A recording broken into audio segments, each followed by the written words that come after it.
السلام عليكم ورحمة الله وبركاته. إن الحمد لله نحمده ونستعينه ونستغفره ونعوذ بالله من شرور أنفسنا ومن سيئات أعمالنا من يهده الله فلا مضل له ومن يضلل فلا هادي له وأشهد أن لا إله إلا الله وحده لا شريك له وأشهد أن محمدا عبده ورسوله أما بعد. அன்புள்ள சகோதரர்களே சகோதரிகளே, இன்றைய இந்த அதிகாலை நேரத்து மார்க்க உரையிலே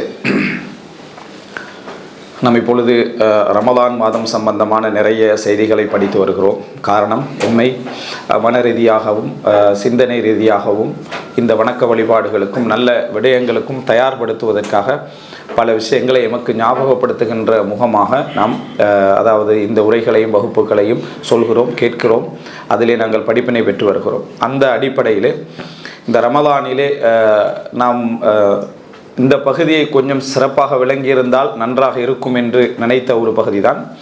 நாங்கள் தௌபாவை பற்றி நிறைய பேசுகிறோம், படிக்கிறோம், அதனுடைய நிபந்தனைகளை பற்றி, அதிலே அதாவது நம்ம தௌபா செய்ய வேண்டிய முறைகளை பற்றி, தௌபா செய்தவர்களுடைய செய்திகளை பற்றி, இவைகளெல்லாம் பற்றி நம்ம நிறைய படிக்கிறோம், கேட்கிறோம்.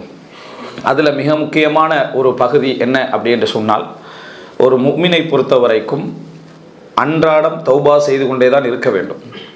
ஒரு முஃமின் எப்பொழுதுமே தௌபா என்பது அவனது வாழ்க்கையில் தொடர்ந்து இருந்து கொண்டே இருக்க வேண்டும்.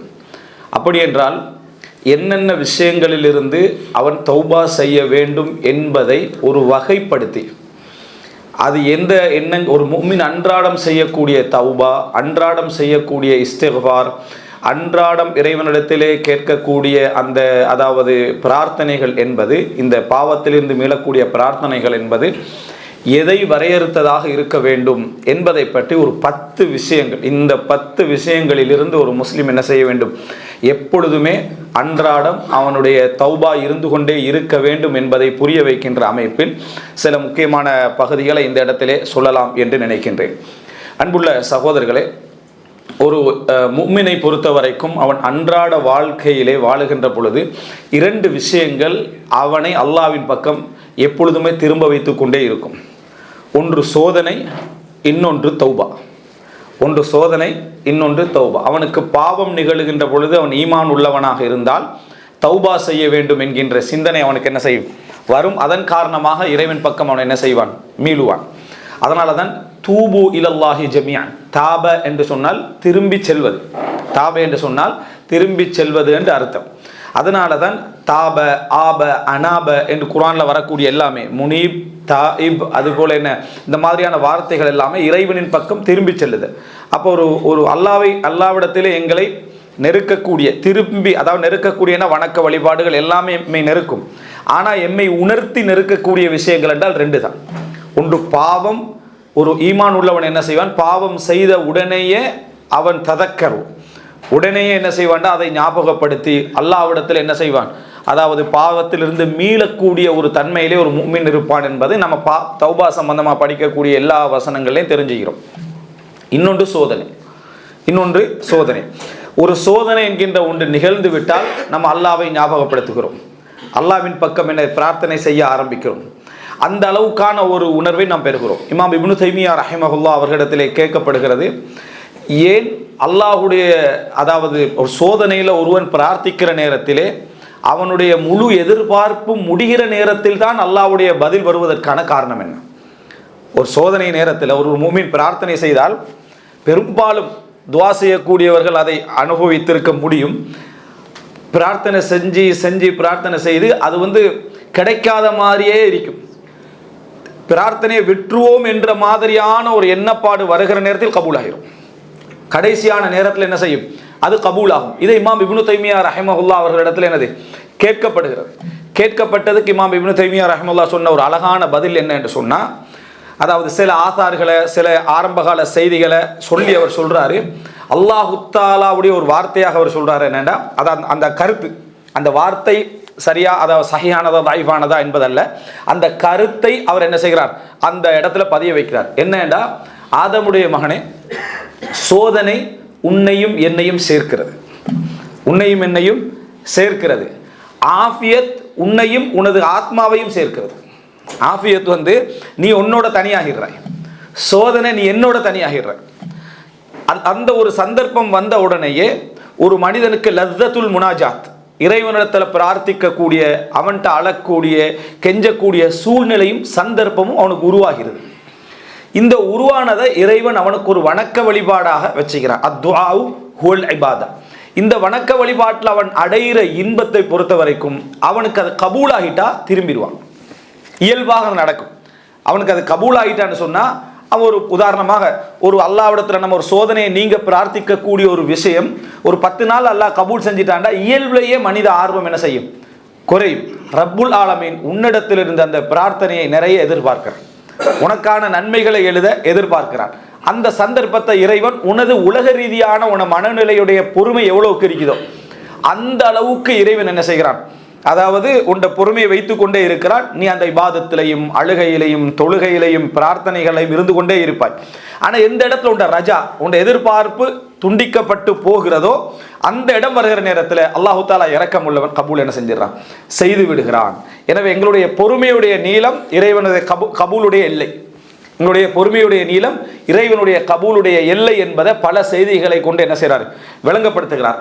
பல நல்ல சாலிஹீன்கள் சொன்னக்கூடிய ஒரு வார்த்தை தான், நான் வந்து அல்லாஹ்விடத்தில் துவா செய்கிற நேரத்தில், சோதனையான நேரங்கள் அல்லாஹ்விடத்தில் துவா செய்கிற நேரத்தில் ஒரு இன்பத்தை அடைகிறேன், அல்லாஹ்விடத்தில் அழுது புலம்புகிறேன், சுஜூது செய்கிறேன், தான தர்மங்கள் செய்கிறேன். அந்த லத்தத்தை, அந்த இன்பத்தை நான் அடைகிற நேரத்தில் எனது துஆவுடைய கபூல் இன்னும் கொஞ்சம் என்ன தாமதமாகட்டும் என்று நான் உணர்கிறேன் என்ன என்று சொல்வதை நம்ம பார்க்கிறோம். எனவே அல்லாஹ்விடத்தில் நம்மளை இணைக்கக்கூடிய முக்கியமான இடம் சோதனையும் பாவமும். மற்ற விஷயங்கள் நாங்கள் இபாதத்து செய்வோம், துவா செய்வோம், எல்லாம் செய்வோம். ஆனால் இந்த ரெண்டும் நின்று திரும்பி வைக்கக்கூடிய இடங்கள், நிலைத்து நிற்க வைக்கக்கூடிய இடங்கள். எனவே அல்லாஹு தாலா அதனால தான் இன்னல்லாஹ யுஹிப்பு தவ்வாப், அல்லாஹு தாலா தௌபா செய்கின்றவர்களை விரும்புகிறான்னு வருது. பாவம் செய்துவிட்டு ஒருத்தர் மன்னிப்பு கேட்கிறாரு, அவர் தாயிப். தவ்வாப் என்றால் திருப்பி திருப்பி அவர் மன்னிப்பு கேட்கிறார், தொடர்ந்து அல்லாஹ்விடத்தில் என்ன செய்கிறார்? தௌபா செய்து கொண்டே இருக்கிறார். அவர்களை அல்லாஹு தாலா விரும்புகிறான் அப்படின்னு என்ன செய்கிறது? வருகிறது. எனவே அல்லாஹ் ரப்புல் ஆலமீன் தௌபாவை ஒருவரிடத்திலிருந்து விரும்புகிறான் என்றால் யோசிச்சு பாருங்க. நம்ம தௌபாவுடைய பகுதியில் நினைத்து பாருங்கள். செய்யாத பாவம் ஒன்று இருக்கு, அதுக்கு ஒருத்தர் தௌபா செஞ்சா கபூலாகுமா? செய்யாத பாவத்துக்கு ஒருத்தர் தௌபா செய்கிறார். உதாரணமா, ஒருத்தருக்கு பார்வை இல்லை, யா அல்லாஹ் நான் பார்வையால் செய்த குற்றங்களை விட்டும் பாவ மன்னிப்பு தேடுகிறேன், கபூலாகுமா? ஒருவருக்கு கை திருடுறதுக்கான எந்த ஆற்றலும் இல்லை, கையில், ஆனால் நான் யாரா திருட்டு போன்ற குற்றங்களிலிருந்து நான் என்ன செய்கிறேன்? தௌபா செய்கிறேன். பாவங்களை நோக்கி நடந்த விஷயங்களிலிருந்து நான் தௌபா செய்கிறேன் என்று கால் இல்லாத ஒருத்தர் என்ன செய்கிறாரு? துவா கேட்குறாரு. கபூலாகுமா என்று யோசிச்சு நீங்கள் சொன்னால் கபூலாகும். தௌபா விளங்கிட்டீங்கடா, தௌபாவை நீங்கள் விளங்கினீங்கடா, தௌபாவுடைய அர்த்தத்தை நீங்கள் விளங்கினீங்கடா, அது என்ன செய்யும்? கபூலாகும். யாருக்கு ஒரு பாவத்தை ஒன்றால் செய்ய முடியாமல் இருந்தாலும் அவருடைய உள்ளம் அவரோடு பேசும்.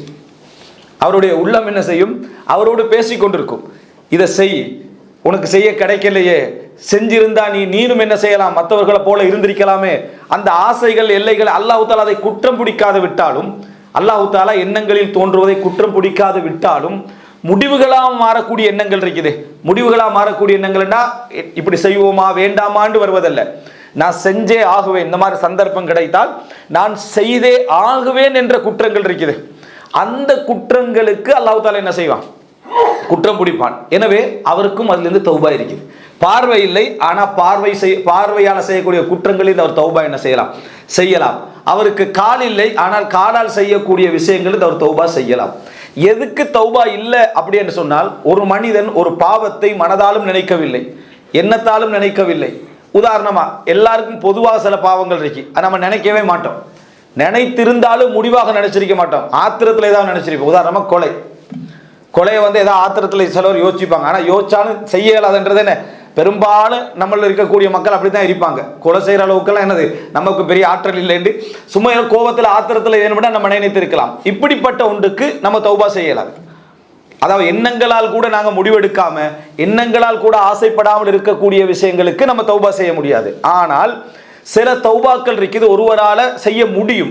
அவருக்கு கண்ணே இல்லாது விட்டாலும், காலே இல்லாது விட்டாலும் செய்ய முடியும். எப்படி? முடிவுகள். இந்த பாவத்தை நான் செய்வேன் என்ற அந்த முடிவுகள் அவர் எடுப்பாராக இருந்தால் அதை என்ன செய்யும்? அவர் தௌபா செய்ய வேண்டிய நிலைமையில் இருக்கு. எனவே ஒரு முஃமின் எப்பொழுதுமே தௌபா செய்து கொண்டே தான் இருக்க வேண்டும். இமாம் அஹ்மத் பின் ஹம்பல் ரஹிமஹுல்லாஹ் அவர்கள் சொல்கிறார்கள், மகன் அப்துல்லா பின் அஹ்மதுடைய மகன் கேட்கிறாரு, எனக்கு தந்தையே வசியத்து பண்ணுங்க, ஒரு சுருக்கமான ஒரு வசியத்து பண்ணுங்க.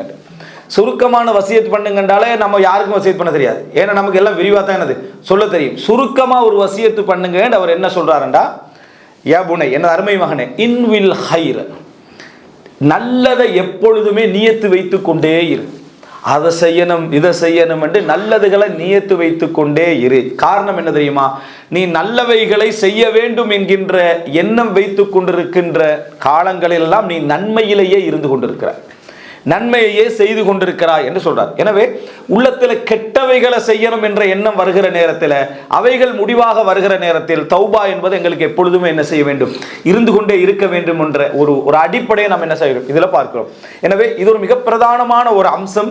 தௌபாவுடைய வாசல்கள் நம்ம விளங்கி படித்த நிபந்தனைகள் என்பதவற்றையெல்லாம் தாண்டி பல விஷயங்கள் என்ன செய்கின்றன, நம்ம உணராத விஷயங்கள் நிறையவே இருக்கின்றன. அதனால ஒரு முஃமின் எப்பொழுதுமே அன்றாட வாழ்க்கையில் இறைவன் பக்கம் தன்னை நிறுத்தி வைக்கக்கூடிய ரெண்டு விஷயங்களான சோதனையும் பாவங்களை பொறுத்த வரைக்கும் அவன் நிறைய பாவங்கள் செயலால, ஒரு குறிப்பிட்ட பாவத்தை செயலால செய்யாதவனாக இருப்பான், ஆனா எண்ணத்தால முடிவெடுத்தவனாக இருப்பான். இப்ப முடிவெடுக்காது விட்டாலும் எப்பயோ ஒரு தடவை முடிவெடுத்திருப்பான், மறந்து வைப்போம் செய்யாததனால. அதனால தௌபா என்ற பகுதி அவனை இறைவனின் பக்கம் நெருக்கிக் கொண்டே இருக்கும், இறைவன் பக்கம் நெருக்கிக் கொண்டே இருக்கும். எந்த அளவுக்கு ஹதீஸ்ல வருதுன்னா, பாவம் செய்துவிட்டு தௌபா செய்து சிறப்பாக வாழக்கூடியவர்கள் அல்லாஹு தஆலா மிகவும் விரும்புகிறான். காரணம் அவன் இறைவனின் பக்கம் மீண்டு வந்திருப்பதனால.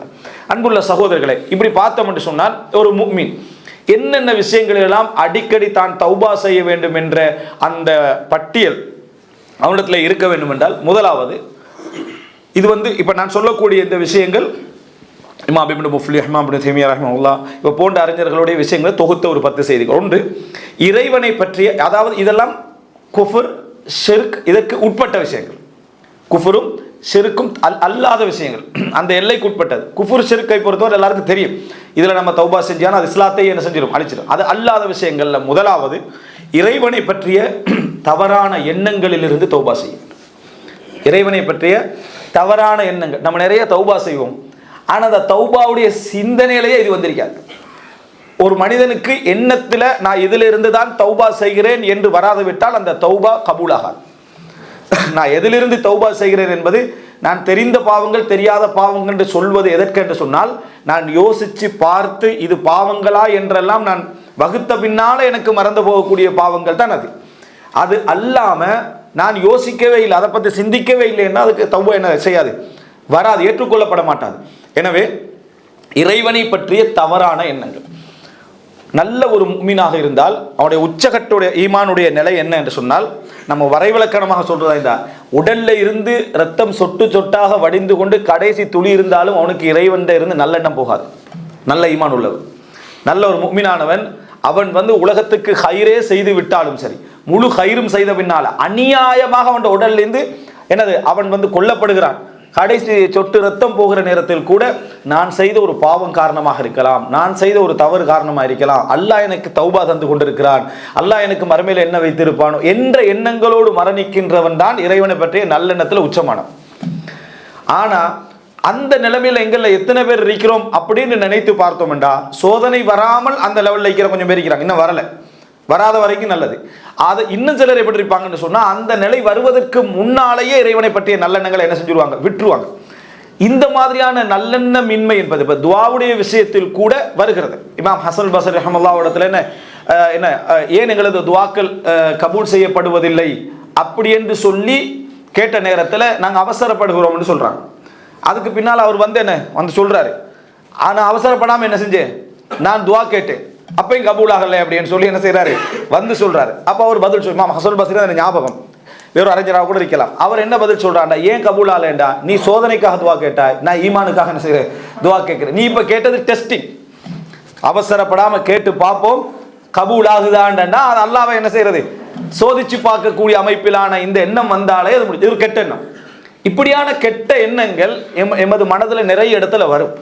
நாங்கள் நல்லது நிறைய செஞ்சிருப்போம், அந்த நல்லவைகளில் பெரும்பாலான விஷயங்களை உலகத்துக்கு எதிர்பார்த்திருப்போம். என்னோட குடும்பத்தை பாதுகாக்கணும், என்னோட பிள்ளைகளுடைய மார்க்க எதிர்காலத்தை எல்லாம் பாதுகாக்கணும், அவங்களோட பொருளாதாரத்தை பாதுகாக்கணும், இவருக்கு தொழில் கிடைக்கணும் என்ற இப்படியான சிந்தனைகள் இருந்து அவைகளில் ஏதாவது ஒன்று பாதிப்பு வந்த உடனேயே நான் இவ்வளவு நலவு செய்கிறேன், மார்க்கத்தோடு இருக்கிறேன், அல்லாஹ் ஏன் சோதிக்கிறானோ தெரியாது என்பதே ஒரு கெட்ட எண்ணம் தான். இந்த எண்ணமே என்ன? ஒரு கெட்ட எண்ணம் தான். ஏன் அல்லாஹ்வை பற்றி இந்த ஒரு வார்த்தை உனக்கு வருகிறது என்றால் ரப்பு உன்னோட இருக்கக்கூடிய நிலையை பற்றி நீ சரியான எண்ணத்துல இல்லை. ஒரு ஈமான் உள்ளவனை பொறுத்த வரைக்கும் என்றைக்குமே தன்னை குற்றவாளியாக நினைக்கக்கூடிய அம்சத்துல தான் இருக்கணும். நம்ம துவா அல்லாஹும் அன்த ரப்பி, அதுல காலையிலையும் மாலையிலையும் தூங்குற நேரத்தில் என்ன சொல்றோம்? அதுல வஅத்தரஃப்து பிதம்பி, என் பாவத்தை நான் ஏற்றுக்கொள்கிறேன். வஅபூலக பிதம்பி, எனது பாவத்தை நான் ஒப்புக்கொள்கிறேன் என்ற ஒரு வார்த்தை நம்ம சொல்றோம். அதே போல என்னது? வஅபூலக பினிஅமதிக அலைய, நீ எனக்கு செய்த அருள்களையும் நான் ஒப்புக்கொள்கிறேன். அப்படின்னா நீ அதாவது தினமும் நீ எனக்கு அருள் செய்து கொண்டிருக்கிறாய், தினமும் நான் பாவம் செய்து கொண்டிருக்கிறேன் என்பதை ஒத்துக்கொள்ளக்கூடிய ஒரு மனநிலை இருக்கக்கூடியவன் தான் முஃமின். ஆனா நிறைய பேருடைய நிலை எப்படி இருக்குமெண்டா, முழு வருஷத்தையும் சேர்த்து பார்த்தா பாவங்கள் இருக்கத்தான் செய்து, டெய்லி பார்த்தா அப்படி பாவம் செய்யற மாதிரி நான் விளங்கலையே அப்படி என்ற மாதிரி எண்ணமே எங்களுக்கு என்ன எதை காட்டுகிறதுன்னு சொன்னால், நாம் இறைவனை பற்றிய ஒரு முழுமையான நல்லெண்ணத்துல நாங்க என்ன இல்லை இல்லையா இந்த மாதிரியான விஷயம், அதாவது நல்ல சாலிகான விஷயங்கள் செய்யக்கூடிய நேரத்தில் கூட இவர்களுடைய எண்ணங்கள்ல பெரும்பாலும் என்ன இருக்கும்? நான் சாலிகானவன், நான் இபாதத்து செய்கிறேன், அல்லாஹ்ட்ட துவா செய்கிறேன், நான் குர்ஆன் ஓதுறேன், எல்லா வேலைகளும் செய்து கொண்டிருக்கிறேன். ஒரு பாதிப்பு நடந்த உடனேயே அல்லாஹ் ஏன் இதை எனக்கு தந்தான், இதுல ஏதோ ஒரு விஷயம் இருக்குது அப்படின்னு நினைக்கிறது எப்படி இருக்கணும்? நான் ஏதோ பாவம் செஞ்சுக்கிறேன், நான் ஏதோ தவறு செஞ்சுக்கிறேன், அல்லாஹ் என்னைய சோதிக்கிறான், இதை நினைக்கிறேன். அப்படி நினைக்கல, மாறி அல்லாஹ் இப்படி செய்கிறான்னா நான் நிறைய ஹைர்ல தானே இருக்கிறேன், ஏதோ இருக்குதுன்னா அது அல்லாஹ்வை பற்றி என்ன சரி பார்ப்போம் போறோம், என்ன எதுக்காக செஞ்சாண்டு பார்ப்போம்னு ஒரு கெட்டணம் அது. எதற்காக செய்தாண்டு பார்ப்போம்னு உனக்கு முடிவெடுக்கிறதுக்கு நீ ஒரு ஆய்வு நிலையொன்றை வைக்கிறா என்று சொன்னா இது எப்படி இருக்கேன்னா, எங்களோட குடும்பத்தில் யாராவது நமக்கு கொண்டு செஞ்சுட்டாங்க, பெரும்பாலும் அவர் நமக்கு அப்படி செய்ய மாட்டாரு, எதுக்கோ செஞ்சிருக்கிறார் என்றாலே முதலாவது கெட்ட எண்ணம் என்றால் அர்த்தம். இந்த மாதிரியான கெட்ட எண்ணங்கள் நம்மிடத்தில் வருவது இருக்கிறதே மிக மோசமான ஒரு நிலை என்பதை நம்ம புரிந்து கொள்ள வேண்டும். அல்லாஹ் ரப்புல் ஆலமீன் இதை ஹந்தக் யுத்தத்தில் வச்சு சொல்லி காட்டுறான். விளங்கிதா? அல்லாஹ் ரப்புல் ஆலமீன் ஹந்தக் யுத்தத்தில் சொல்லி காட்டான், நீங்கள் அல்லாஹ்வை பற்றி என்னது நிறைய தப்பான எண்ணங்களை நினைத்தீர்கள் அப்படின்றான். ததுன்னூன் என்றான் அல்லாஹ் தஆலா, பில்லாஹி துனூனா, நீங்கள் அல்லாஹ்வை பற்றி நிறைய தப்பான எண்ணங்களை நினைச்சீங்கன்னா அந்த அச்சம் கூடுகிற நேரத்திலும் சோதனையுடைய உச்சகட்டம் ஹந்தக் என்பதனால அந்த எண்ணங்களுக்கு அவங்க வந்தாங்க. மூமின்கள் சிலரை தவிர அப்படின்னு சொல்லி அதுக்கேற்ற மாதிரி முனாஃபிக்கின்களும் உங்களுக்கு இனி மதீனால இடம் கிடையாது, உங்களுடைய கடைசி ஆயுட்காலம் என்பது போல பேசினாங்க. இந்த எண்ணங்களின் காரணமாக இது வரும். அதே போல மார்க்கத்தில் கெட்டெண்ணம் வருதலும் அல்லாஹ்வை பற்றிய கெட்டெண்ணம் தான். மார்க்கத்தில் கெட்டெண்ணம் வருதுன்னா இப்படி ஒரு சட்டம் ஏன் இஸ்லாம் எங்களுக்கு வச்சிருக்குது, ஏன் இது? இந்த கேள்விக்கு நீங்க விடை தேடுவதற்காக கேட்டாலும் சரி, விடை தேடுவதற்காக கேட்கக்கூடிய கோணம் எப்படி இருக்குன்னு பார்த்துக்கலாம். மார்க்கத்தில் எல்லின் முனைய அளவிலும் சந்தேகம், லா ரைப ஃபீ, சந்தேகமே கிடையாது. இதனுடைய விளக்கம் என்னன்னு மட்டும் தான் நான் தெரிஞ்சு கொள்ள போறேன் என்பது பிழை அல்ல.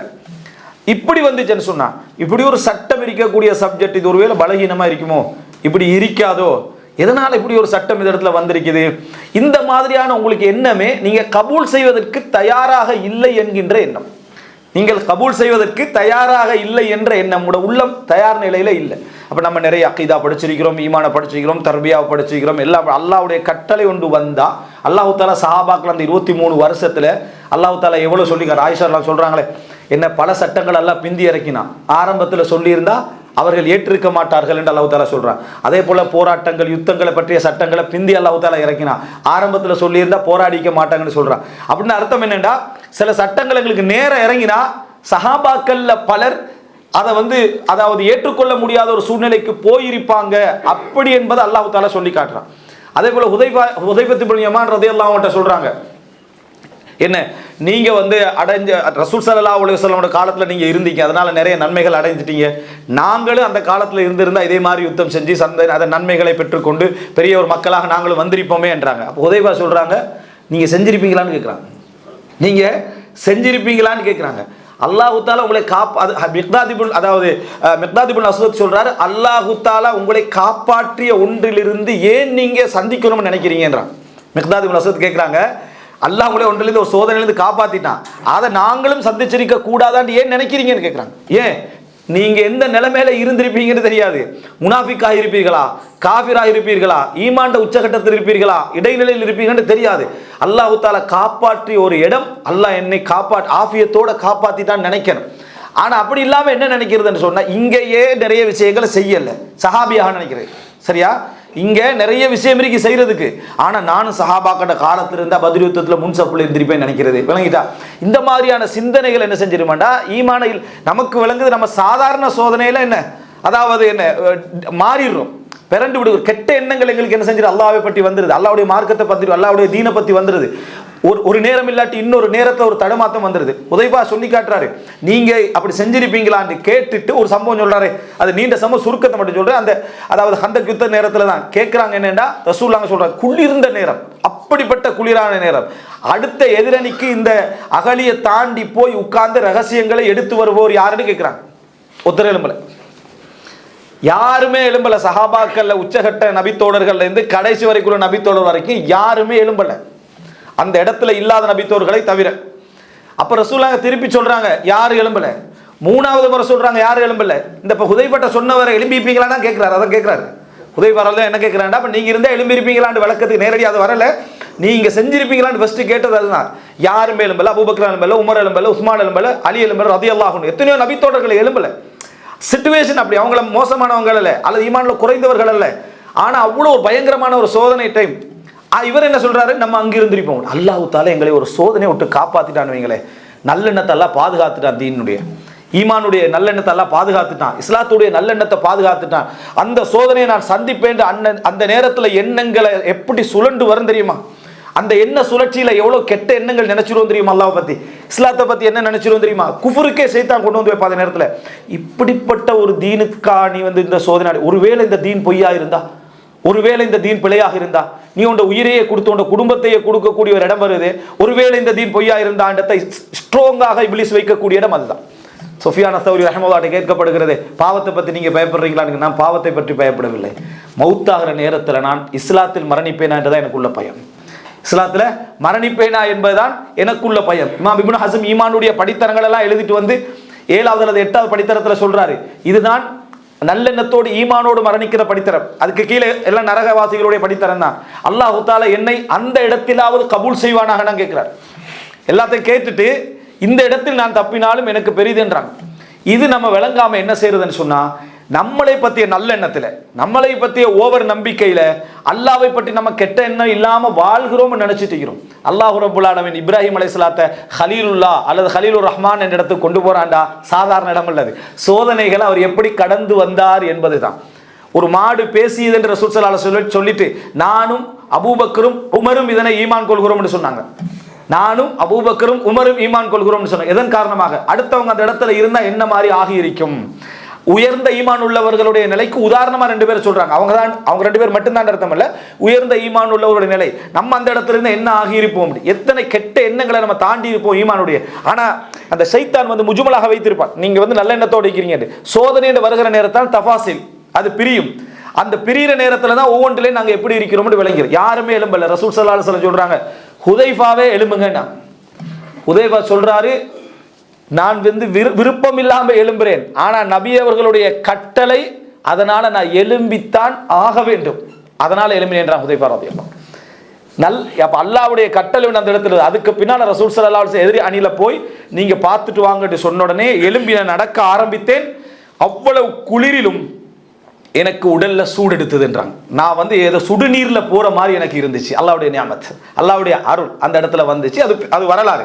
இப்ப நான் இந்த இடத்துல நான் என்ன சொல்ல வருகிறேன்னா, அதாவது தௌபா செய்ய வேண்டும் என்பது முதலாவது நம்ம அடிக்கடி. அதனாலதான் நிறைய திக்ருகள்ல லா இலாஹ இல்லல்லாஹ், லா இலாஹ இல்லல்லாஹ், லா இலாஹ இல்லல்லாஹ்னு ஏன் சொல்றோம்டா, சில எண்ணங்கள் குஃப்ரா கூட இருக்கலாம். அல்லாஹ்வை பற்றி, வேதங்களை பற்றி, நபிமார்களை பற்றி, மலக்குமார்களை பற்றி, சொர்க்கம் நரகம் மறுமை நாள் ஹதீஸ்களை பற்றி, சில விளக்கங்களை பற்றி குஃபுருடைய எண்ணங்கள் கூட நமக்கு வந்து போய் இருக்கலாம், தெரியாது. இதுல இருந்து நம்ம என்னைக்காவது தௌபா செய்யறோமா? அப்ப லா இலாஹ இல்லல்லாஹ் முஹம்மது ரசூலுல்லாஹ், லா இலாஹ இல்லல்லாஹ் முஹம்மது ரசூலுல்லாஹ் என்பது எங்களுக்கு இஸ்லாம் கடமையா இருக்கு பல இபாதத்துல. அதனால நம்ம சொல்லிக்கொண்டே இருக்கிறோம். அது ஒரு பெரிய ஒரு நியாமத். காலையிலையாக இருந்தாலும் சரி, மாலையிலையாக இருந்தாலும் சரி, தொழுகையிலையாக இருந்தாலும் சரி, லா இலாஹ இல்லல்லாஹ் முஹம்மது ரசூலுல்லாஹ், அஷ்ஹது அல்லா இலாஹ இல்லல்லாஹ் வ அஷ்ஹது அன்ன முஹம்மதன் அப்துஹு வ ரசூலுஹு என்ற வார்த்தைகள்லாம் எங்களுக்கு நிறைய வருது என்று சொன்னா இதுதான் காரணம். எனவே ஈமானுடைய தரத்துல முதல் அம்சம் தியாகம். நம்ம என்ன மாதிரி வாழ்றோம் என்பதல்ல, உள்ளத்தில் இஸ்லாத்தை பற்றியும் அல்லாவை பற்றியும் ஈமானுடைய இடங்களை பற்றியும் எங்களோட நம்பிக்கையுடைய அளவு என்ன, சோதனைண்டு வந்தா எப்படி தடுமாறுறோம். ஏன் எனக்கு இந்த சோதனை? அதாவது நம்ம சாலிஹீன்கள் எடுத்து பார்த்தோம்னா எங்களோட பட்டியல் எங்கேயோ இருக்குது. இருந்தாலும் அல்லாஹ் சோதனையை தந்தோடனே அல்லாஹ் என்ன ஏன் இப்படி சோதிக்கிறான்னு நினைக்கிற அளவுக்கு நம்ம நம்மளே நினைச்சுக்கொள்றோம். அந்த கேள்வியே ஒரு கெட்ட எண்ணம், அந்த கேள்வியே ஒரு கெட்ட எண்ணம். அதனால தான் எப்பொழுதுமே உள்ளத்தில் உள்ள ஜஸா, பதட்டம், இறைவனை பற்றிய பதட்டம், ஈமானை பற்றிய பதட்டம், சோதனை பற்றிய பதட்டம் ஈமான்ல எங்களுக்கு தரத்தை குறைக்கும். ஈமான்ல எங்களுக்கு என்ன செய்யும்? தரத்தை குறைக்கும். ஈமான்ல சிலருக்கு தரத்தை கூட்டும், அந்த பொறுமை சிலருக்கு தரத்தை குறைக்கும். எனவே தரத்துல நாம இவ்வளவு தடமாத்தத்துல இருந்துட்டு இபாதத்துகள், நோன்பு, ஜக்காத்து, ஹஜ் என்று எவ்வளவு விஷயங்கள் செஞ்சிட்டாலும் இபாதத்து கபூலாகும், நன்மைகள் கபூலாகும், ஈமானுடைய உயரம் வேற. அபூபக்கர் ரலியல்லாஹு அன்ஹு பத்தி என்ன சொல்லப்பட்டுச்சு? அபூபக்கர் ரலியல்லாஹு அன்ஹு அவர்கள் எல்லா ஈமான கொண்டவர்களை விட முந்தியது நிறைய தொழுகைகளாலோ, நிறைய நோன்புகளாலோ, நிறைய சதக்காக்களாலோ, நிறைய ஹஜ்ஜுகளாலோ அல்ல. பிஷைஇன் வகர ஃபீ கல்பிஹி, அவரது உள்ளத்திலே பதிந்து போன ஈமானின் காரணமாக. அவர் உள்ளத்திலே பதிந்த ஈமானின், அதாவது இஸ்லாத்துக்கு மேல அவருக்கு வேற எதுவும் இல்லை. அவ்வளவு ஒரு நம்பிக்கையும் அவ்வளோ. அதனால தான் மேராஜை உண்மைப்படுத்தினார், அதனால தான் முதலா உண்மைப்படுத்துகிறார், அதனால தான் ஹிஜ்ரத்தில் முதலாம் நபராக வந்தார், அதனால தான் முழு சொத்தை தர்மம் நம்பிக்கை. அந்த நம்பிக்கையுடைய உச்சகட்டம் என்பது எங்கேயோ இருக்கு. அப்படின்னா அந்த நம்பிக்கையுடைய குறைவுக்கேற்ப எங்கள்கிட்ட தடுமாற்றங்கள் வந்து கொண்டே இருக்கும். எப்போ நம்ம அந்த ஈமான்ல ஒரு பூர்த்தியான நிலை கிட்ட நெருங்குறோம்டா, நமது ஒரு, அதாவது நிறைய நன்மைகள் செய்து, நிறைய அருள்களை அடைந்து, நிறைய சோதிக்கப்பட்டு, கடைசி நேரத்தில் நமக்கு உயிர் போகிறதுக்கு ஒரு சொட்டு, ஒரு இரத்த துளி வடிகிற நேரத்திலும் கூட நமக்கு இதான் உயிர் போக போகுது என்றாலும் நான் செய்த ஒரு பாவம் என்ன, நான் செய்த பிழைகள் என்ன, நான் செய்த தவறுகள் என்ன, ரப்புல் ஆலமீன் நாளை மறுமையில் என்னை மன்னிப்பதுக்கு இதை காரணமாக்க மாட்டானா என்ற எண்ணத்தோடு மரணித்தல். ஒரு இளைஞனை வந்து ரசூலுல்லாஹி ஸல்லல்லாஹு அலைஹி வஸல்லம் நோய் விசாரிக்க போறாரு. ஒரு இளைஞன், வயோதிபம் கூட இல்லை, ஒரு இளைஞனை விசாரிக்க போற நேரத்தில் உங்களோட எப்படி உங்களோட உள்ளம் இருக்குதுன்னு கேட்குறாங்க.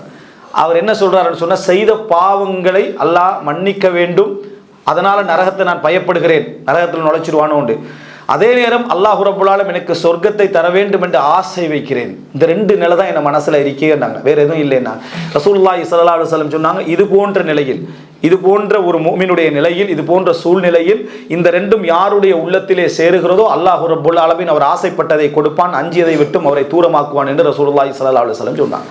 எனவே இந்த ரஜா, இந்த எதிர்பார்த்து, இந்த நல்ல நம்பிக்கை, ஹுஸ்னு தன்னி பில்லா என்றது நம்ம நினைப்பது போல லேசான ஒரு சப்ஜெக்ட் அல்ல. நம்ம ஆங்காங்க நமக்கு தெரியாம சில எண்ணங்கள் நம்மளை போயிருக்கும். நம்ம வெளியே சொல்வதற்கு போராடக்கூடிய எண்ணங்கள் வேறு, அது வேறு.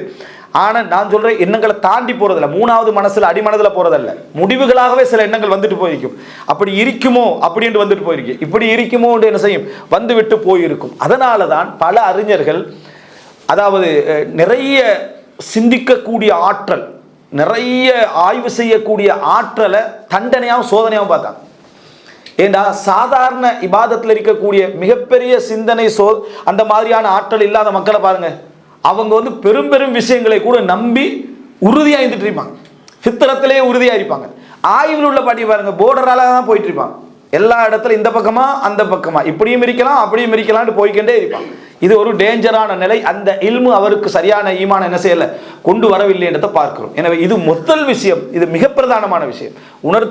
அதிகம் உணர்த்தப்படாத விஷயங்கள்ல ஒன்று நம்மளை தாண்டி செல்லக்கூடிய குஃபருடைய சிந்தனைகள். அதாவது ஈமான் சம்பந்தமான விஷயங்கள், அல்லாஹ்வுடைய நல்லெண்ணங்கள் சார்ந்த விஷயங்கள்ல எதெல்லாம் நம்ம தாண்டி இருப்போம், அப்படி தாண்டி இருக்கிறோம் என்ற நம்பிக்கையிலேயே நம்ம அல்லா இடத்துல என்ன செய்யணும், நிறைய தௌபா செய்யணும். யா அல்லாஹ், இவைகளிலிருந்து நான் தௌபா செய்கிறேன். இஸ்லாத்தை ரதீத்து பில் இஸ்லாமி தீனா, அதாவது இந்த இஸ்லாத்தை முழு தீனாக நான் ரதீத்து பில்லாஹி ரப்பன் வபி முஹம்மதின் நபியன் வபில் இஸ்லாமி தீனன் வழங்கிட்டா, இந்த இஸ்லாத்தை அல்லாஹ்வுடைய மார்க்கமாகவும் அல்லாவை பொருந்திக் கொண்டும் தூதரை பொருந்திக் கொண்டும் என்ற வார்த்தைக்கு ரிதா, இது மிக முக்கியமான ரலியல்லாஹு அன்ஹும் வரதுவன் சாதாரணமான ஒரு அம்சம் உண்டு அல்ல. இதை நம்ம புரிந்து கொள்ள வேண்டும்.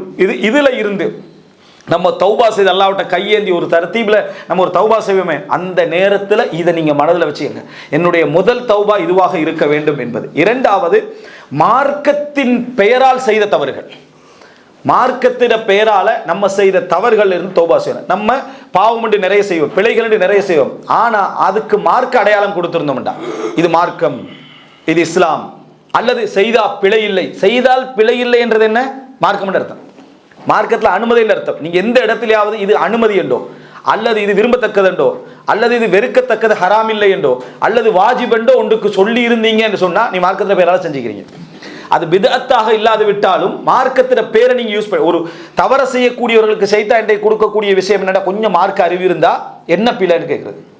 முதலா கேள்வி என்ன பிழை அப்படின்னு கேட்கறது. அது எதற்காக என்ன பிழை தெரிஞ்சுக்கிறதுக்கு இல்லை, மார்க்கத்தில் அது பிழை இல்லை என்று நீ ஒரு தவறு செய்வதை என்ன செய்ய மூமுல் பல்வா பரவிட்டு எல்லார்ட்டையும் மிகச்சிட்டு தவிர்க்க இல்லாமல் இருக்குது என்றது ஓகே. அது நீ மார்க்கத்துக்கு அடையாளம் கொடுக்கல. பிழையை நீ ஒத்துக்கல்ற, அது பிழையில நான் நிர்பந்திக்கப்பட்டீங்க அல்ல பிழையில நம்ம கலந்துட்டோம், எல்லா இடத்துலையும் கலந்துட்டு தவிர்க்க முடியாமல் இருக்குதே அப்படி என்றது தவிர்க்க முடியாமல் இருக்குதா இல்லையான்றதுக்குள்ள போயிடும். என்ன பிழைன்னு நீ கேட்பது மார்க்க, அதுவும் நீ மார்க்கம் பேசக்கூடியவனாக இருந்தால், உன்னிட்ட மார்க்க அடையாளங்கள் இருந்தால், உன்கிட்ட தீனுடைய அடையாளங்கள் இருந்தால் நீ அதுக்கு என்ன கொடுக்கிறாயண்டா மார்க்க சான்றிதழ் கொடுக்குற. சாதாரண ஒரு பொதுமகன் பக்கத்தில் இருந்தாருண்டா நீங்க கொஞ்சம் மார்க்கத்தோட தொடர்புடையவராக இருந்தா அவர் அதை அனுமதி என்று விளங்கலாம். இல்லை அவரை கூட பார்த்தேன் அவர் அதை என்ன பிழைன்னு தான் கேட்டாரு அப்படின்னு அவர் உள்ளத்தில் ஒரு சுபகத்தை நீங்க ஏற்படுத்துவீங்க. உங்களே அவர் என்ன செய்வார், ஃபாலோ பண்ணுவார். அதே போல சில நேரங்களில் சில தவறுகளை நீங்க செஞ்சுட்டு மார்க்கத்தில் பேரை கொடுப்பீங்க. எப்படி தெரியுமா, அவ்வளோ பெரிய தவறு இல்லைன்னு வைங்க, அவ்வளோ பெரிய தவறு இல்லைன்னு, இந்த தவறு யாருடைய உள்ளத்துல ஏற்கனவே நான் இப்படி பெரிய தவறு செய்யறனே செய்யாம இருக்கிறனே என்றோ சாதாரண ஒரு மனிதர் இருப்பார், மார்க்க தொடர்பு இல்லாதவர். நீங்க அவ்வளோ பெரிய தவறு இல்லைன்னு சொன்ன உடனே அவனுக்கு ஒரு மார்க்கத்தை கொடுத்துட்டீங்க. என்ன கொடுத்துட்டீங்க, இது ஒரு பெரிய பிரச்சனை இல்லை, நீ நினைச்ச மாதிரி இல்லை. இப்படி எத்தனை பேருக்கு நம்ம கெட்ட முன்மாதிரிகளாக இருந்திருக்கிறோம். இதை யோசிச்சு பாருங்க. எது தவறோ அது தவறு. சிறியதை பெரிதாகவும் காட்டக்கூடாது, பெரியதை சிறியதாகவும் காட்டக்கூடாது, அனுமதி இல்லாத அனுமதி என்றும் காட்டக்கூடாது. இவைகள் எல்லாம் நீங்க மார்க்கத்தின் பேரால செய்த தவறுகள். உங்களை மார்க்க முன்மாதிரி என்று நினைச்சிட்டு கெட்ட வார்த்தைகள் பேசியிருப்பீங்க. இப்படி கெட்ட வார்த்தைகளை இந்த இடத்துல பேசுறது பிழை இல்லை. காரணம் அவர் செய்யறாரு, இவர் செய்யறாரு, அவர் செஞ்சா பிழை இல்லை தானே. அவர் செய்தா பிழை இல்லை என்பது அளவுகோல் அல்ல. இருந்தாலும் உங்களை முன்மாதிரியாக எடுக்கக்கூடிய உங்களோட பிள்ளை உங்களை முன்மாதிரியாக எடுக்கிற நம்ம எத்தனை விஷயம் தவிர்க்கிறோம். பிள்ளைக்கு முன்னுக்கால எத்தனையோ தவறுகளை தவிர்க்கிறோம். காரணம் புள்ள பார்த்து அதை பின்பற்றிடுவான். அந்த விளக்கம் ஏன் எங்களை மக்களுக்கு முன்கால வருது இல்லை. குடும்பத்தில் நல்ல மார்க்க இதோட போகிறோம்னு வைங்களேன், நம்ம ஒரு தவா இதோட தொடர்பிக்கிறோம். வீட்டுக்கு போகிற சந்தர்ப்பத்தில் ஊருக்கு போகிற சந்தர்ப்பத்திலலாம் அந்த பேரை பாதுகாத்துக்கொள்ளணும்னு நினைக்கிறேன். நல்ல விஷயம். அந்த எல்லாம் பாதுகாக்கிற நம்மட நண்பர்கள் வட்டத்துக்குள்ள மற்றவங்க வட்டத்துக்குள்ள நம்மளே முன்மாதிரியாக எடுப்பாங்களேன்னு தெரியாம பேசாம இருக்கிறோமா இல்லையா? அல்லது என்ன பிழை, அப்படி பிழைன்னு சொன்னார் ஒருத்தர் கடுமையான முறையில் அதை பிழைன்னு சொல்ற ஒருத்தர் இருப்பாரு. அதெல்லாம் ஒரு பிழையே இல்லைன்னு இவர் சொல்லுவீங்க. இப்ப நீங்க எந்த பேரால செய்றீங்க, மார்க்கத்துடைய பேரால தஸ்ரிய, அவருக்கு ஒரு அனுமதியை கொடுக்குறீங்க, வாதிடுறீங்க, பிழைதான் என்று சொல்லிட்டு அந்த அளவு பிழை இல்லை என்று சொன்னாலும் அது அந்த அளவு பிள்ளைன்னா உண்மையா இருக்கணும். குர்ஆன் ஹதீஸ்ல அப்படித்தான் இருக்கணும்.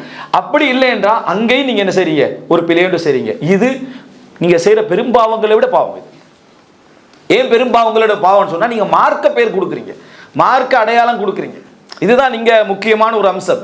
ஒருத்தர் திருடுறாரு, அந்த திருட்டுன்றது பாவம். நான் திருடினது எதுக்காக தெரியுமா, தர்மம் செய்யறதுக்கான்னு சொன்னான்னு, இது அதை விட பெரும்பாவம்.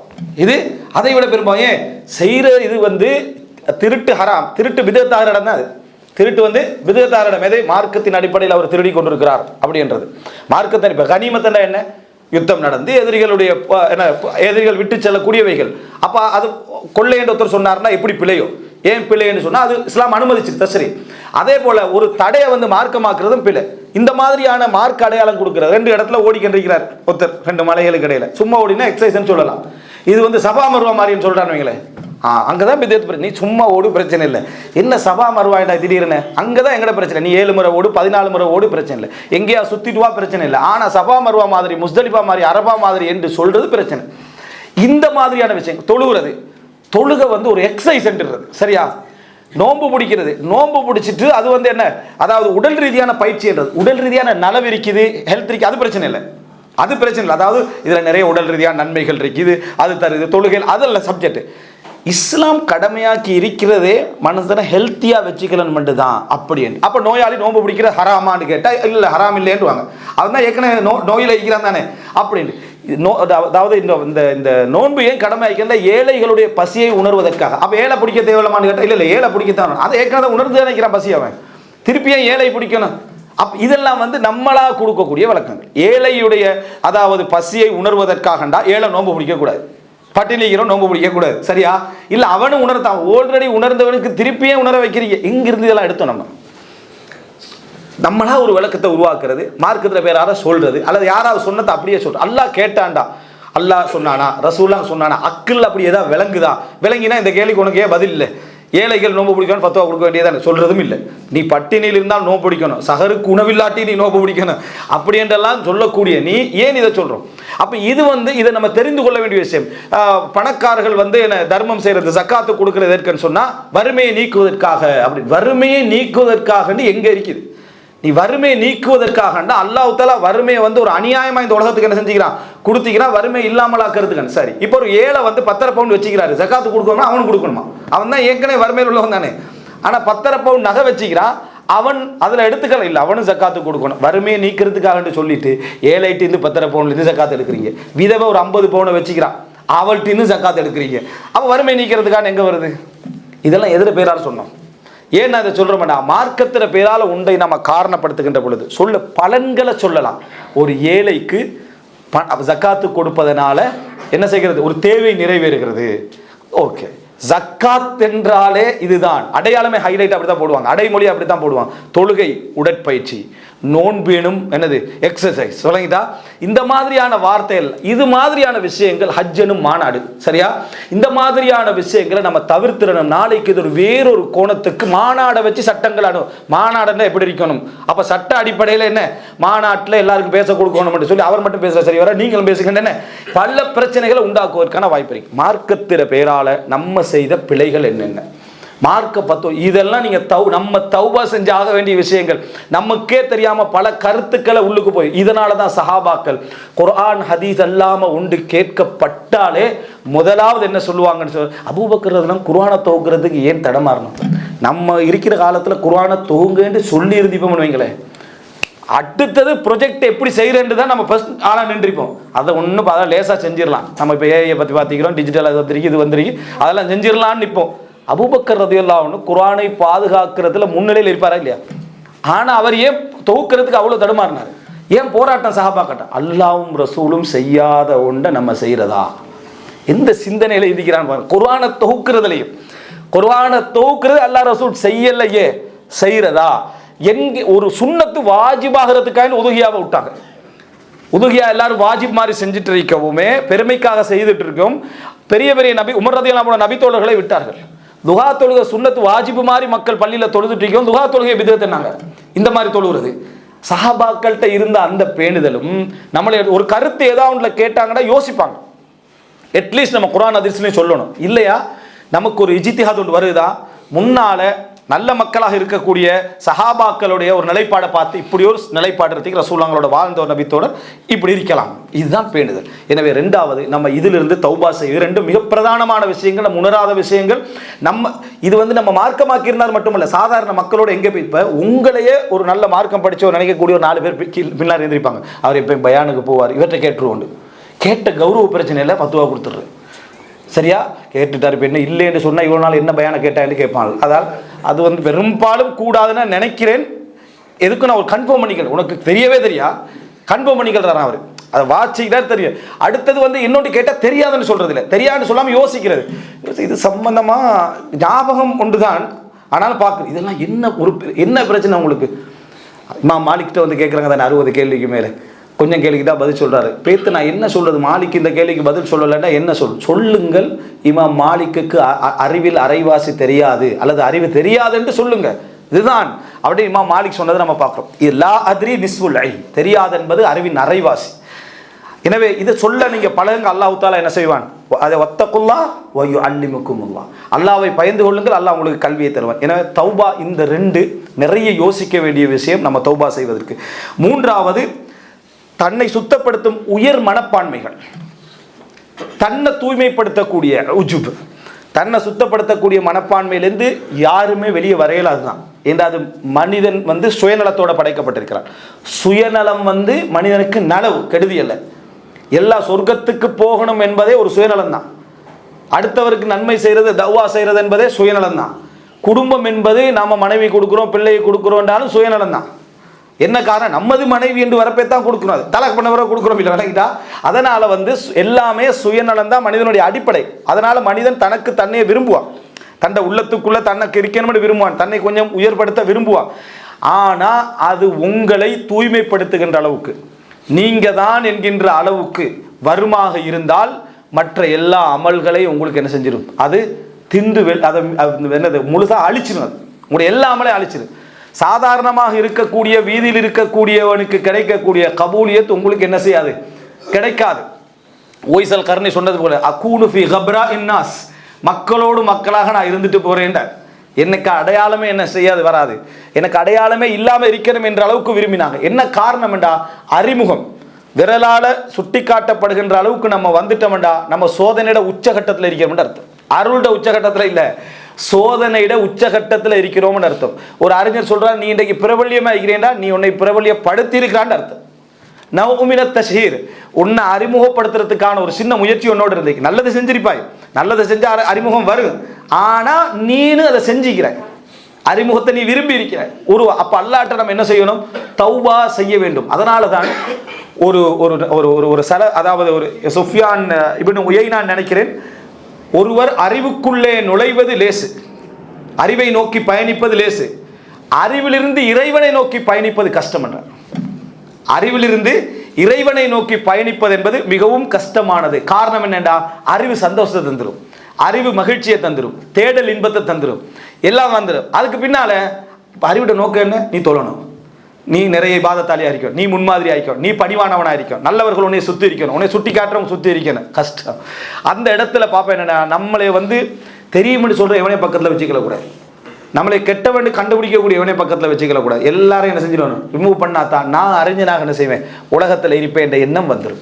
அதனால அங்க இருந்து அல் ஹுரூஜ் இலல்லாஹ் மிகப்பெரிய போராட்டம். தெரியும் வரைக்கும் நம்ம எப்படி இருக்கிறோம், தெரிஞ்ச பின்னால் அதை வச்சு அமல் செய்யறதுக்கு என்ன அவ்வளவு ஒரு போராட்டம். தலபினல் இல்ம சும்ம தலபினல் நீயா, அறிவை முதல்ல தேடினோம், பின்னர் அறிவுக்கான நீயத்தை தேடினோம் என்றாங்க. ஏன் அறிவு படிக்கணும் என்ற நீயத்தை நாங்கள் என்ன செஞ்சோம், தேடினோம். அப்போ மூணாவது அம்சம் என்னண்டா, சுத்தப்படுத்தக்கூடிய சூழ்நிலைகள் உங்களுக்கு வரும். நீங்க எங்க கூட வரும் தெரியுமா, சமூகத்தை நிறைய நீங்க யோசிங்க. எதை சொன்னாலும் நான் சமூகத்தில் யாரை சுத்தப்படுத்திக்கிறேன் அப்படின்னு நினைக்கிறேன், வீட்டுக்குள்ள. ஏன்னா அங்கதான் யாரும் கேள்வி கேட்கலாத இடம். நம்மட தக்லீத் ஜமாத் மாதிரி இருக்கிறது, சரியா? நம்ம வாப்பா என்ன சொன்னாலும் அவர் தான் முன்மாதிரி. மௌத்தாயினது பிறகு கூட மனைவிக்கும் பிள்ளைகளுக்கும் முன்மாதிரி தந்தை என்றதை கணவன் என்றது வெளியே வருது கஷ்டமா இருக்கும்.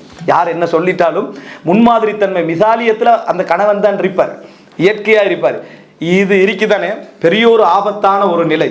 அப்போ அவர்கள்ட்ட நம்ம என்ன செய்யணும், எப்பயும் நம்மளே கொஞ்சம் என்ன செய்யும், கொஞ்சம் ஒரு வார்த்தை உயர்த்தி, ஒரு பேச்சு உயர்த்தி, வழிகாட்டல் உயர்த்தி பேசக்கூடிய தன்மைகள் வருமா இல்லையா? இந்த உஜுபுடைய தன்மைகள் எங்களுக்கு ரசூல் ஸல்லல்லாஹு அலைஹி வஸல்லம், நீங்கள் பாவம் செய்வதை நான் பயப்படவில்லை. பாவம் செய்யறதும் பெரும் ஒரு குற்றம் தான், ஆனால் பாவம் செய்யாமல் இருந்து உஜுபுடைய நிலை உங்களுக்கு வருமே, நான் பெரியவன் என்கின்ற ஒரு நிலை வருமே, இதை நான் பயப்படுகிறேன். நிறைய பேர் இந்த உஜுபை எப்படி இல்லாமல் ஆக்கி கொள்றது தெரியுமா, நான் அல்ஹம்துலில்லாஹ் என்ற முழு பாவத்தை நான் ஒத்துக்கொள்வேன், அதுல எல்லாம் எனக்கு ஒரு சின்ன இது இல்லை, என் பாவத்தை நான் தெரிஞ்சுதான் வச்சுக்கிறேன். இது எப்பயுமே உங்களை டெஸ்ட் பண்றதுக்கு இப்படி டெஸ்ட் பண்ண வேணாம். ஏண்டா தனிமையில நீங்க உங்களோட இறக்கமாயிருப்பீங்க, நீங்க தனி இருந்தீங்கடா நீங்க உங்களோட இறக்கமாயிருப்பீங்க.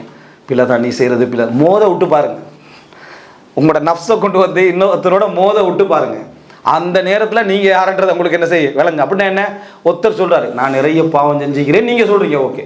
இன்னொரு ஆள் சொன்னானுங்களே நீங்கள் நிறைய பாவம் செஞ்சுக்கிறேன், அது எல்லாரும் செய்யக்கூடிய பாவம் தான் நானும் செய்கிறேன் அப்படின்னு உடனே அது அவன் சொன்னது தான் அடுத்தவன் சொன்னோன்னே அப்படியே என்ன செஞ்சிடறான், மாறிடுறான். நம்ம ஏற்கனவே உதாரணம் சொன்னோமே, மனைவி வீட்டு என்ன சொல்கிறோண்டு, என்ன நீ உன்னால தான் நானும் முன்னேறிக்கிறேன்டா, அது பணிவு. அதே வைஃப் அடுத்த நாள் திருப்பி சொல்ல, என்னால் தானே நீங்கள் முன்னேறினீங்கடா, உன்னால தானே முன்னேறினா அப்போ நேற்று சொன்னீங்க, அது ரெண்டு வகை. என்ன அது அந்த சப்ஜெக்ட் வேறு, இந்த சப்ஜெக்ட் வேறு. மனுஷனுக்கு வருதா இல்லையா? மனிதன் எப்பயுமே தன்னை டெஸ்ட் பண்ண நம்மளோட எதிர்க்கிற நேரம், தன்னை மோதுற நேரம், பழகிற நேரம், அடுத்தவர். நான் எப்பயுமே தலைமைத்துவத்துக்கு ஆசைப்படாதவன், மனசால நினைச்சுக்கிறது ஒன்றில் கிடைக்காம இந்திக்கும், சரியா? அல்லது தான் தகுதியானவன், ஆனால் பரவாயில்ல நான் விட்டு கொடுக்குறேன் அப்படி இருந்து. இந்த ரெண்டு எண்ணமுமே உங்களோட சுய திருப்தி தான், ரெண்டு எண்ணமுமே உங்களுடைய சுய திருப்தி தானது. எனவே ஒரு மனிதனுக்கு ரசூல் ஸல்லல்லாஹு அலைஹி வஸல்லம் சொல்றாங்களே, இந்த தலைமைத்துவத்தை சிறப்பாக யார் செய்வாங்க தெரியுமா? யார் அதிகமாக வெறுக்கிறாரோ அவர் தான். யார் அதிகமாக வெறுக்கிறாரோ அதை தலைமைத்துவம் வேணாம் என்று வெறுக்கிறாரோ அவர் தான் அதை அழகாக செய்வார் ரசூல்லா. யார் அதை விரும்புகிறாரோ அவர் அழகாக என்ன செய்ய மாட்டார், செய்ய மாட்டார். எனவே இந்த சுயநலம் என்றிருக்கக்கூடிய, அதாவது சுய திருப்தி, நான் தான் என்று எண்ணக்கூடிய எண்ணங்கள் உங்களுக்கு பல இடங்கள்ல வரும். அவைகளில் இருந்து தௌபா செய்யுங்கள். இதெல்லாம் தௌபா உணரப்படாத இடங்கள்ல உண்டு. அடுத்தது நான்காவதாக, பிறரை குறையோடு நோக்கும் போக்குகளில் இருந்து அடுத்தவனை குறையா பார்க்கிற நோக்கம். எப்பயுமே அதாவது நம்முடைய பார்வை எப்படி இருக்கணும் என்று சொன்னால், நம்ம ஒரு நல்ல ஒரு சாலிகனாக வாழ முயற்சி எடுக்க வேண்டும். ஆனால் உச்சகட்ட பாவத்தில் உள்ளவனை கண்டாலும் அல்லாஹ் அவனுக்கு ஒரு மஹரஜை வச்சு அல்லாஹ் என்னை அழிச்சிடலாம், அல்லாஹு தாலா அவனை மன்னிச்சு என்னை 100 கொலை செய்தவன் சொர்க்கத்துக்கு போகிற செய்தி, விபச்சாரம் செய்து தண்ணீர் கொடுத்தவர் சொர்க்கத்துக்கு போகிற செய்தி, அதே போல் என்னது உயிரினங்களுக்கு உணவு கொடுத்தவன் சொர்க்கத்துக்கு போகிற செய்தி, கடைசி நேரத்தில் லா இலாஹ இல்லல்லாஹ் முஹம்மது ரசூலுல்லாஹ் சொல்லி சொர்க்கத்துக்கு போகிற செய்தி. அதை நீங்கள் எடுங்க மனதுக்குள்ள. அறிவாளியாக இருந்து நரகம் போகிற செய்தி, வசதியானவனாக இருந்து நரகம் போகிற செய்தி, தர்மசாலியாக இருந்து நரகம் போகிற செய்தி, அப்படி எடுத்து பாருங்க. சுபஹானல்லாஹ். இவைகளை நீங்கள் கம்பேர் பண்ணீங்கடா எந்த பாவியையும் நம்ம கெட்ட நினைக்க, பாவம் பிள்ளைன்னு அவன்கிட்ட சொல்லணும். ஆனால் என்ன, அவன்கிட்ட போய் நம்மளை தூய்மையானவனாக நிரூபிக்கின்ற இடத்துக்கு ஒரு ரசூலுல்லாஹி ஸல்லல்லாஹு அலைஹி வஸல்லம் அவர்கள்ட்ட எத்தனையோ பாவிகள் வந்து முறைப்படுவாங்க. பதறல்ல ரசூல் ஸல்லல்லாஹு அலைஹி வஸல்லம். நம்ம முதலாவதே பதறது, அது ஈமானிய பதட்டம் அல்ல, உங்களை வந்து அடையாளப்படுத்துகிற பதட்டம். ஒருத்தர் வந்து என்ன, நான் நிறைய விபச்சாரம் செய்கிறேன் அப்படின்னு சொன்னாங்க, அஸ்தக்ஃபிருல்லாஹ், என்ன அப்படி ஒரு ஃபுல்லாக பதறி அந்த அடிச்சு அந்த அளவுக்கு பதறதுன்னா அவன் வந்து கேட்டது பிழையோ, நம்ம ஒரு வெட்கப்பட வேண்டிய விஷயம், இவரே மானத்தை வாங்கிடுவார் போல என்ற மாதிரியான ஒரு எண்ணத்துக்கு அவன் வாரான். அப்படி உங்களுக்கு யார் செய்ய சொன்னது? அவன் உணர்ந்து வந்திருக்கிறான்னா அந்த அவர் பதில் சொன்ன மாதிரி சொல்லணும். அதாவது நீ தௌபா, அவர் என்ன செஞ்சார், 99 உனக்கு தௌபா கிடைக்காதுன்றாரு, 100 ஆயிடுச்சு விளங்கிட்டா. அப்போ அதுக்கு முன்னால் நீங்கள் நினச்சி பாருங்க, அதுக்கப்புறம் ஒருத்தர் அறிவாளிகிட்ட வழி கேட்டு போறாரு, அவருக்கு என்ன செய்யுது, நல்ல வழிகாட்டல் கிடைக்குது. இதே மாதிரி ரசூல் ஸல்லல்லாஹு அலைஹி வஸல்லம் கிட்ட வந்து ஒருத்தர் சொல்றாரு, விபச்சாரத்தை பற்றி சொல்லல, இதர்லி பிஸ்னா, விபச்சாரம் செய்து அனுமதி தாங்கன்றார். தஸ்ரீய சட்டமாக்குங்க, விபச்சாரம் செய்யறதுக்கு அனுமதி தாங்க ரசூலுல்லாஹ் சுப்ஹானல்லாஹ் இன்னா லில்லாஹி வ இன்னா இலைஹி ஏதாவது சொன்னாங்களா? எதுவும் சொல்லலை. சஹாபாக்கள் ஒரு இயற்கை, அப்படி வருவது இயற்கை, ஆனால் தவிர்த்துடணும். சஹாபாக்கள் பதறினாங்க, ரசூலுல்லாஹ் விட்டுருங்க, ரசூலுல்லாஹ் விளங்கப்படுத்துறாங்க. அவருக்கு சொல்லி கேட்டு எல்லாம் சொன்ன பின்னால அதுக்கு பின்னால் அவருக்கு ஒரு அறிவில் விளங்குது அது பிழைண்டு. அப்போ ரசூல் ஸல்லல்லாஹு அலைஹி இதயத்தில் தட்டி துவா கேட்குறாங்க, அல்லாஹும்ம தஹ்ஹிர் கல்பஹு வஹஸ்ஸின் ஃபர்ஜஹு வஃபிர் தம்பஹு. யா அல்லாஹ், அவருடைய இதயத்தை தூய்மைப்படுத்துவாயாக, அவருக்கு கற்புடைய வாழ்க்கை, ஒழுக்கத்துடைய வாழ்க்கையை கொடுப்பாயா, அவருடைய பாவத்தை மன்னிப்பாயா. அதுக்கு பின்னால் அந்த இளைஞன் விபச்சாரத்தின் பக்கம் திரும்பி பார்க்கவில்லைன்னு வருது. இது வந்து ரசூல் ஸல்லல்லாஹு அலைஹி வஸல்லம் அணுகுமுறை. பள்ளியில் ஒருத்தர் சிறுநீர் கழிக்கிறார், எப்படி அணுகிறாங்க ரசூலுல்லாஹ். எனவே மிக முக்கியம், பிறருடைய குறைகளை நீங்க பதறீங்கடா, இது பாவத்துக்கான பதட்டம் பெரும்பாலும் அல்ல. இந்த பெரும்பாலும் பதட்டத்துடைய பின்னணி அந்த இடத்துல என்ன இருக்குமெண்டா, நான் அந்த பாவத்தை செய்யலை, நான் நல்லவன், நான் வந்து தூய்மையா இருக்கிறேன், அதனால எனக்கு ஒரு பதட்டம் வருது. அது நீங்க அல்லாட்ட காட்டிக்கங்க, சரியா? ஊருலகத்துக்கு காட்டி அந்த மரியாதையும் கௌரவத்தையும் பெற்றுக்கொள்ள நீங்க நினைக்காது விட்டாலும் அதுதான் காரணம். உங்களுக்கே தெரியாமல் இருக்கும் சில பொழுது, அந்த தூண்டுதலுக்கு பின்னாடி உங்களுக்கே தெரியாமல் இருக்கும். எனவே இது போன்ற பிறரை குறையாக நோக்கக்கூடிய மனப்பான்மையில் இருந்து நீங்கள் என்ன செஞ்சிடணும், அதாவது தௌபா செய்து விட வேண்டும். அதுக்காக வேண்டி நல்லெண்ணம் வைக்கணும் என்பதற்காக கெட்டவனை பார்த்து நல்லெண்ணம் நினைங்கன்னு சொல்லலை, கெட்ட செயலை பார்த்து இது நல்ல செயல் அப்படின்னு நினைங்கன்னு சொல்லலை. அடுத்த வந்து அவனை எல்லாம் மன்னிக்கலாம், அவனை எங்கேயா கொண்டு போய். ஏன்னா சில சூஃபிகள் என்ன சொல்லி வச்சுக்கிறாங்கன்னா, ஒரு 2 பேர் விபச்சாரம் செஞ்சுட்டீங்க ரோட்டில், இந்த கணவன் மனைவிக்கு வீடு கிடைக்கவில்லையான்னு கேட்கிறான். எது விபச்சாரம் செஞ்சுட்டீங்க, இந்த கணவன் மனைவிக்கு வீடு கிடைக்கவில்லை அப்படின்னா என்ன, நல்லெண்ணமா, சரியா? அவன் நல்லெண்ணம் வைக்கிறது, கண் முன்னால தடக்கிறது தவறண்டா தவறண்டு விளங்கணும், இல்லாட்டி புத்தியிலேன்னு அர்த்தம், சரியா? அக்கல்ல விளங்கணும். ஆனா அவன் தப்புவானா நான் தப்புவானா அல்லாஹ்விடத்துல என்ன நினைக்கிற டைம்ல அல்லாஹுவானா அவன் கூட என்ன செஞ்சிடலாம், தப்பிடலாம், நான் அழிஞ்சிடலான்னு என்ன செய்யணும், நினைக்கணும். இதுதான் மிக முக்கியமான இடம். இது போன்ற தவறுகள் நம்ம நிறைய ரமதான்ல இதை நிறைய தவிர்த்து பழகுங்க. அதாவது உள்ளத்துக்கு உணர்த்தி உணர்த்தி தவிர்த்து பழகுங்கள். தௌபா செய்து நம்ம என்ன செய்ய வேண்டும், பழக வேண்டும். ஒரு 10 நிமிஷம் எடுக்கலாமா? சரி. அடுத்தது என்ன அப்படின்னு சொன்னால், 5வது தவறான குணங்கள் இருக்குது நம்மகிட்ட இருக்கக்கூடிய தவறான குணங்கள். இந்த தவறான குணங்கள் வந்து நம்மளை நிறைய பாவங்கள் செய்ய வச்சு, தவறான குணங்கள், கோப குணம் இருக்கும், இயல்பா வந்திருக்கும், கோபத்தை உங்களுக்கு நீக்கலாம் இருக்கும், போராடிக்கிட்டு இருப்பீங்க. ஆனா அந்த தவறான குணத்தின் விளைவாக மனசை நோகடிச்சிருப்போம், பேசியிருப்போம். தவறான குணத்துல ஒன்று என்னன்னா, கஞ்சத்தனம் நம்மகிட்ட இருந்திக்கும். இந்த கஞ்சத்தனத்தின் விளைவாக பலருக்கு நாம என்ன செஞ்சிருப்போம், தவறாக பேசியிருப்போம். எப்படின்னா, அவன் பொய்க்கு கேட்குறான், அநியாயத்துக்கு கேட்குறான், அதுக்கு கேட்குறான், இது கேட்குறான், பல விளக்கங்கள் என்ன செய்வோம் நம்ம சொல்லிக்கொண்டே இருப்போம். இந்த மாதிரியான விஷயங்கள்ல இருந்து நிறைய என்ன செய்யணும் நம்ம, அதாவது தௌபா செய்து பழகணும். நம்ம இந்த குணத்தின் விளைவாக நமக்கு என்னென்ன நடக்குது, இந்த குணத்தின் விளைவாக நமக்கு என்னென்ன பிழைகள் நடக்குது, நம்மகிட்ட உள்ள கெட்ட குணங்கள் நம்மளுக்கு. அதாவது ஒரு குணம், கோபம் என்றது, நான் ஒரு கோபக்காரனா படைக்கப்பட்டிருக்கிறேன்னா அது ஏண்ட தவறல்ல, அல்லாஹ் தஆலா அதில் குற்றம் பிடிக்க மாட்டான். நான் வந்து ஒரு அவசரமாக பதறக்கூடியவனா படைக்கப்பட்டிருக்கிறேன்னா அல்லாஹ் அதில் என்ன செய்ய மாட்டான், குற்றம் பிடிக்க மாட்டான். ஆனால் அந்த கோபத்தின் காரணமாக நீ செய்கிற விஷயங்கள் இருக்குது, அடுத்தவர்களை விட நீ கூடுதலாக செய்ய வாய்ப்பு இருக்கு. அதில் உனக்கு அவர்களை விட மன்னிப்பு கூட என்ன செய்யலாம், இருக்கலாம். ஆனால் அந்த விளைவு, நீ எப்படி அணுகிறாய் என்பதை நினைச்சு நான் இதன் காரணமாக இப்படி நடந்துக்கிறேன். பொதுவாக குணங்களை பொறுத்த வரைக்கும் உங்களுக்கு தீர்மானிக்கிறது மிச்சம் கஷ்டம். நீங்கள் அடுத்தோட அட்வைஸ் எடுங்க அதில். ஏண்டா உலகத்தில் மிக கஞ்சத்தனமாக ஈக்கிறவன் தான் மிக தர்மசாலியாக நினைப்பான். ஏன்னா அவனை கஞ்சத்தனத்துக்கு ஏற்ப போகிறது பெரிய தர்மம்னு நினைப்பான். அவனை கஞ்சத்தனத்துக்கு ஏற்ப 10 ரூபா கொடுத்தாலும் அவன் வந்து என்ன ஒரு கோடி கொடுத்த ஃபீலிங்லேயே ஏன்னா கஞ்சத்தனத்துக்கு ஏற்ற மாதிரி இருப்பான். நிறைய தர்மம் செய்யுங்களா அவனுக்கு பிரயோசனம் தராது. ஏன் அவன் தான் 10 ரூபா பெருசாக நினைக்கிறான், நிறைய செஞ்சுக்கிறான். இந்த மாதிரியான பிரச்சனை அவனுக்கு இருக்கு. இதை அடையாளப்படுத்துறதுக்கு சிறப்பு அடுத்தவர். குணரீதியாக ஏதாவது பிழைகள் உங்கள்கிட்ட இருக்குமா இருந்தால் என்ற குணங்களை தப்ப சொல்லித்தாங்க, வாதிக்க வேணாம். அதில் தர்பியா செய்ய சொல்லுங்க, எனக்கு அதை இந்த சொல்லித்தாங்க, நான் ஏற்றுக்கிறேன். அது எனக்கு பிழையண்டே பட்டாலும் அந்த குணரீதியான ஒரு வழிகாட்ட நீங்கள் செய்கிறீங்க, நான் அதை ஏற்றுக்கிறேன், தௌபா செய்யப்படாங்க. என்கிட்ட நீங்கள் என்ன பிழை காண்றீங்க உண்மையாக உங்களை விரும்பக்கூடிய ஒருத்தட்ட கேளுங்க. பொறாம காட்டுறது கேட்டவனா நல்ல உண்மையிலே வழிகாட்டக்கூடிய ஒருத்தட்ட நீங்கள் கேளுங்க, உங்களுக்கு அவர் சொல்லி தருவார். உங்கள்கிட்ட இந்த பிழை இருக்குது, அந்த பிள்ளைன்ட்டு அவ்வளோ ஈக்கிற மாதிரி விளங்கலைன்னா அப்போ அவர் விட்டுவார். ஓகே நீங்கள் இல்லைன்னு விளங்கிட்டீங்களா, ஓடிடுவார். சரியா? நீங்க அந்த மாதிரி நல்ல ஒரு சகோதரத்தை சொன்னீங்கன்னா அவர் வந்து தர்பியா சொல்லிருப்பார். குறிப்பாக இதை உங்களுக்கு சொல்றதுக்கு மிகவும் அருகதையானவர்கள் உங்களோட மனைவிமார்கள், உங்களோட பிள்ளைகள். மனைவிமார்கள் உங்களோட பிள்ளைகளும் சொன்னா எடுத்துக்க, அந்த வாதிக்க வேணாம், கேட்டு பாருங்க. கேட்டு பார்த்தா உங்களுக்கு உங்களோட மனசு நல்ல எண்ணம் தானே, அதனால அப்படி இல்லைன்னு தான் சொல்லும். உடனே அதை அப்படி எடுத்துக்கோங்க. எதை வச்சு சொல்றாய், எந்த இடத்துல வச்சு சொல்றாய், அதுல வாதிக்க வேணாம். ஒரு ஆதாரத்தை அவங்க தவறா சொல்லி உன்னிட்ட போய் கேட்டேன் பாருன்னு அதை எடுத்துடாம, சரியா அதுல உண்மை ஒன்று இருக்கும் என்று உங்களை பயிற்றுவித்துக் கொள்ள பாருங்கள். அதனால நிறைய பேர் பாதிக்கப்பட்டிருப்பாங்க. அதுல இருந்து நீங்க என்ன செய்யுங்க, தௌபா செய்யுங்கள். இதை நிறைய 5. அடுத்ததாக வந்து இதுக்கு பின்னால உள்ளவைகள் நமக்கு பெரும்பாலும் தெரிந்தவைகள். அதை நான் கொஞ்சம் வேகமாக போறேன். இவைகள் உணரப்படாத, இப்ப சொன்னவைகள் எல்லாம் உணரப்படாதவைகள். அதாவது இறைவனை பற்றிய தப்பெண்ணங்கள், மார்க்கத்தின் பெயரால் செய்த தவறுகள், தன்னை சுத்தப்படுத்தும் உஜுப் போன்றவைகள். அடுத்தது பிறரை குறையோடு நோக்கும் மனப்பான்மையின் காரணமாக விளைந்தவைகள்.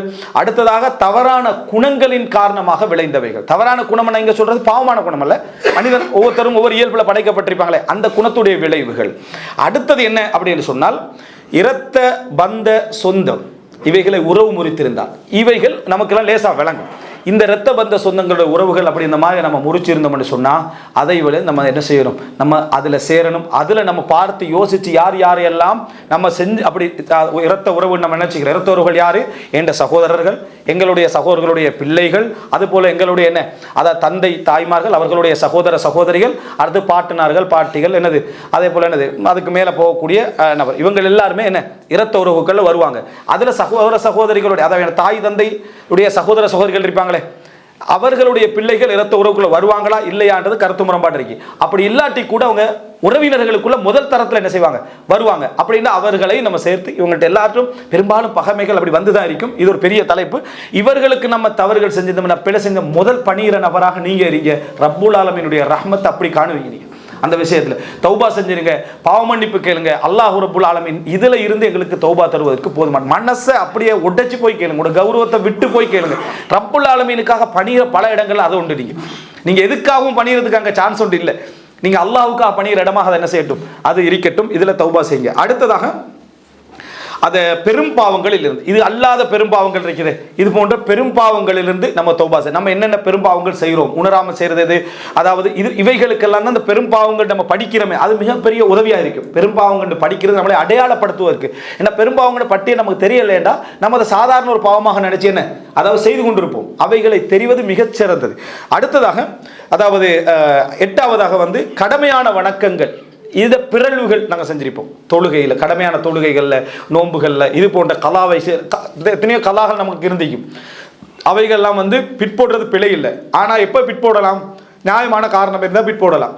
சும்மா வேணுமென்றே அல்லாவுடைய கலாவில் என்ன செய்வோம், பிற்போட்டிருப்போம். ஆனால் அல்லாவை மிகவும் விரும்புகிறவராக நினச்சிக்கிட்டு இருப்போம், அல்லாவை விரும்புகிறவராக நினச்சிக்கிட்டு இருப்போம். அப்படி பல விஷயங்களை நம்ம கடமையான விஷயங்களை வந்து நம்ம பிற்போட்டிருப்போம். இவைகள் இருந்து என்ன தொழுகை, நோன்பு, ஜக்காத்து, ஹஜ்ஜன் என்னென்ன கடமையான விஷயங்கள் எல்லாம் எங்களுக்கு தந்திருக்கிறானோ இவைகளில் இருந்து நம்ம தௌபா செய்வதற்கான அந்த முயற்சிகள் என்ன செய்ய வேண்டும், எடுக்க வேண்டும். அடுத்ததாக வந்து நம்ம இப்போ நிலைத்து நின்று கொண்டிருக்கக்கூடிய பாவங்கள் இருக்கும். ஒருத்தருக்கு வட்டி இருக்கும், ஒருத்தருக்கு வேறு வேறு விஷயங்கள் இருக்கும். இந்த மாதிரியா நிலைத்து நின்று கொண்டு சில காரணமாக அவர் வெளியே வர நினைக்கிறாரு, ஆனால் களத்தை சூழ அந்த பாவம் அவரை நெருக்கிக்கிட்டு இருக்கும். விளங்கிட்டா, அல்லாஹ் என்னை மன்னிப்பானா என்கின்ற தலைப்பில் ஒன்று பேசியிருப்பது சம்பந்தம், அதை அப்படி நெருக்கி வச்சுக்கிட்டு இருக்கும். இந்த மாதிரி நபர்கள் வந்து தௌபாவை விடக்கூடாது. உலக ரீதியாக அவரால் உச்சகட்டமாக வெளிவருவதற்கு என்னதெல்லாம் முடியுமோ அவ்வளவுக்கு என்ன செய்யணும், அவர் வெளியே வர முயற்சி எடுக்க வேண்டும். நிறைய தர்மங்கள் என்ன செய்ய வேண்டும். ஏன்னா சிலருக்கு தௌபாலிருந்து உடனே வெளியே வரலாம்.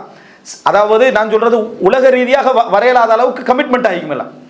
அவர் வெளியே வாரதாக இருந்தாலும் கேட்கிறவங்க கூட போறதில்லை என்ற மாதிரி நிலை இருந்தால் தௌபாவை அவர் என்ன செய்யக்கூடாது, நிலைத்திருக்கக்கூடிய பாவங்கள் இருந்து தௌபா செய்ய வேண்டும். இறுதியாக அதாவது நல்லவைகளையும் கடமையானவைகளும் எங்களுக்கு தரப்பட்டிருக்குது, அவைகளை பிற்போடக்கூடிய குணம் இருக்குது.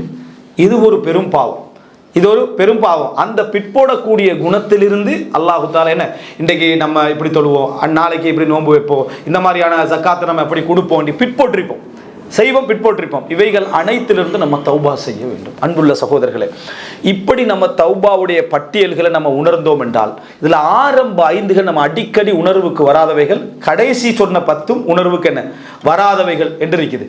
இவைகளெல்லாம் நம்ம அல்லாஹ்விட்ட தௌபா செய்கிறோம் என்றால், ரப்புல் ஆலமீன் எங்களோட உள்ளத்தை, ரப்புக்கும் ஆலமு பிமா ஃபீ நுஃபூசிக்கும், உள்ளத்தில் உள்ளதை அல்லாஹ் தஆலா அறிவான். நம்ம போய் அல்லாஹ்வுக்கு முன்னால் நின்று, யா அல்லாஹ் கஸரத் துனூபி, என்ற பாவங்களெல்லாம் அதிகரிச்சிட்டு வணங்கிட்டா வகலபத் அலை, எனக்கு மிகச்சிட்டு என்று சொல்லி நம்ம துவா கேட்க போற நேரத்தில் அல்லாஹ் ரப்பல் ஆலமீன் உள்ளத்தை அறிஞ்சவன், நம்ம உண்மையிலே அல்லாஹ்வின் பக்கம் திரும்புகிறோம், ஆழமாக இவைகள் எல்லாம் உணர்கிறோம் என்றால் அல்லாஹு தஆலா கபூல் செய்ய போதுமானவர். சில நேரங்களில் எங்களுக்கு தௌபாவின் பக்கம் ஒரு செயல் எங்களை உணர்த்தி இருக்கும், ஒரு உணர்வு எங்களுக்கு தந்திருக்கும். இமாம் நவவி ரஹிமஹுல்லா அவர்கள் சொல்கிறார், ஒரு மனிதனுக்கு திருந்தி வாழ்வதற்கான ஒரு சந்தர்ப்பம், மோசமான வாழ்க்கையில இருந்து திரும்பி வாழ்வதற்கான ஒருவரையோ ஒரு நிகழ்வையோ அல்லாஹ் காரணமாக்கியிருப்பான். அவர் அதை தொடர்ந்து செய்யட்டும், அவரோடு தொடர்ந்து இருக்கட்டும் என்றார். எந்த நிகழ்வு ஒருவருடைய தௌபாவுக்கு காரணமாக இருந்துச்சோ, எந்த நபர், அவர் ஒரு நன்மை தானே, அவர் காரணமாக இருந்தார், அவர் நல்லவராக இருந்தால் அந்த தொடர்பு அவர் என்ன செய்யணும், நிலைச்சி வச்சுக்கணும். வேண்டாம், அதன் ஊடாகத்தான் அல்லாஹ் எனக்கு என்ன செஞ்சான், தௌபா செய்கிற வழியை தந்தான். ஒரு செயல், ஒரு உரை, ஒரு சூழல், ஒரு அம்சம் எனக்கு தௌபாவுக்கு காரணமாக அமைச்சிட்டு, அது நல்ல விஷயம் என்றால் அதை தொடர்ந்து செய்யணும். ஒரு தர்மம் அவருக்கு தௌபாவுக்கு காரணமாக அமைச்சிட்டு தொடர்ந்து அவர் என்ன செய்யணும், தௌபா செய்யக்கூடிய அந்த பண்பை செய்யக்கூடியவராக இருக்கணும் அப்படி என்கிறார். பலரை கூட நீங்க உலகத்துக்கு காட்டக்கூடிய அந்த மோகமின்மை, உலகமே உங்களை குமிழ்ந்திருந்தாலும் கூட நீங்க உலகத்துக்கு காட்டக்கூடிய அந்த மோகமின்மை பலரை தௌபாவின் பக்கம் உங்களை இணைக்கலாம், உங்களை வழி நடத்தலாம். ஒரு உதாரணத்தை சொல்லி நான் முடிக்கிறேன். அதாவது சாலிம் இப்னு அப்துல்லா பின் உமர் ரஹிமஹுல்லா, அதாவது அப்துல்லா இப்னு உமருடைய மகன் தவாப் செய்து கொண்டிருக்கிறார். அவருடைய அதாவது இந்த ட்ரெஸ் 2 திர்ஹம் அளவுக்கான ட்ரெஸ் போட்டிக்கிறார், அவ்வளவுதான். எந்த லக்ஸரியான இதுவும் இல்லை. செருப்பும் கூட கையில் வச்சுக்கிறாரு, சாதாரண செருப்பு. நினைத்தால் ஆட்சிக்கு அதாவது நிற்கக்கூடிய அளவிலான அமைப்பில் தந்தை இருக்கிறார், தந்தை இருந்தவர். அப்படிப்பட்ட ஒருவருடைய மகன் அந்த தவாப் செஞ்சுக்கிட்ட ஹிஷாம் இப்னு அப்துல் மலிக் ரஹிமஹுல்லா 20 வருஷம் ஆட்சி செஞ்சவர். அவர் தவாப் செய்கிற இடத்துல இவரை கண்டோடனே, நல்லவர்களுக்கு நல்லது செய்யணும் அப்படின்ற எண்ணம் தானே ஆட்சியாளருக்கு இருக்கும். கண்ட உடனே அவர்கிட்ட சொல்கிறாரு, யா சாலிம், உங்களுக்கு ஏதாவது நான் நிறைவேற்றணும், தேவை செய்யணும் அப்படின்னு நினைக்கிறீங்களா, அவங்களோட தேவைகளை நிறைவேற்றணும்னு நினைக்கிறாங்களான்னு தவாப் செய்யறதுல கேட்குறாரு. அவர் திருப்பி சொல்கிறாரு, உங்களுக்கு வெக்கம் இல்லையான்னு கேட்டார். அல்லாஹ்வுடைய மாளிகையில் அல்லாஹ்ட்ட கேட்கக்கூடிய இடத்திலிருந்து உங்கள்கிட்ட கேட்க சொல்கிறீங்களே, உங்களுக்கு வெக்கம் இல்லையான்னு கேட்டார். நீங்கள் யோசிச்சு பாருங்க, ஈமானுடைய எந்த பலம், எந்த உறுதி, எந்த விளக்கம் இருந்தால் இந்த கேள்வி ஒருத்தருக்கு வரும். அதுவும் இந்த விளக்கமே வந்தாலும் இப்படி நம்ம சொல்லுவோமா? அப்படி கேட்ட உடனேயே அந்த இடத்துல அவருக்கு ஹிஷாம் இப்னு அப்துல் மலிக் ஒரு வெட்கத்துக்குள்ளாகிறார். ஹரம் அல்லாஹ்விடத்துல கேட்குற இடத்துல நான் இவர்கிட்ட இப்படி சொல்லிட்டேனே என்று அந்த ஒரு நிலைமை ஏற்பட்டு அவர் வெளியே போய் வெயிட் பண்ணுறார். இவர் வரும் வரைக்கும், யாரு சாலிம் ரஹிமஹுல்லா வரும் வரைக்கும் வெயிட் பண்ணுறாரு. வெயிட் பண்ணி வெளியே வந்தோடனே கேட்குறாங்க, அந்த இடத்துல நான் கேட்கிறது பிழை, இப்போ நான் உங்கள்கிட்ட கேட்குறேன், உங்களுக்கு உலக ரீதியாக எதுவும் தேவைகள் நிறைவேற்றுவதற்கு இருக்கான்னு 2ஆம் முறை கேட்குறாரு. அப்போ அவர் பணிவாக தானே கேட்குறாரு. அப்போ அவர் சொல்கிறாரு, இந்த உலகத்தையே கையில் வச்சுட்டிக்கிறவன்ட்டே நான் உலகத்தை கேட்கல, கையில் வைக்காத உங்கள்கிட்ட நான் கேட்பேனான்னு கேட்டார். இந்த உலகத்தையே கையில் வைத்து கொண்டிருக்கக்கூடிய ரப்புல் ஆலமீனிடத்திலேயே நான் இந்த உலகத்தை என்ன செய்யலை, நான் கேட்கவில்லை, உங்களிடத்தில் நான் இந்த உலகத்தை கேட்பேன் என்று கேட்ட உடனேயே அதாவது ஹிஷாம் இப்னு அப்துல் மலிக் அப்படி ஒரு படிப்பினை பெற்றவராக அந்த இடத்துல மாறினார். அது அவருடைய உள்ளத்தில் ஒரு தாக்கத்தை செலுத்திச்சு.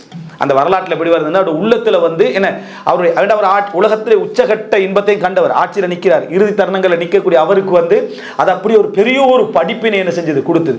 உலகத்தை கையில் வைத்திருக்கக்கூடியவர்கள் கூட இப்படி படிப்பினை பெறுவதற்கு காரணமாக அமைந்த அந்த மக்கள் நாங்கள் எங்கே நினைச்சுப்பாங்க.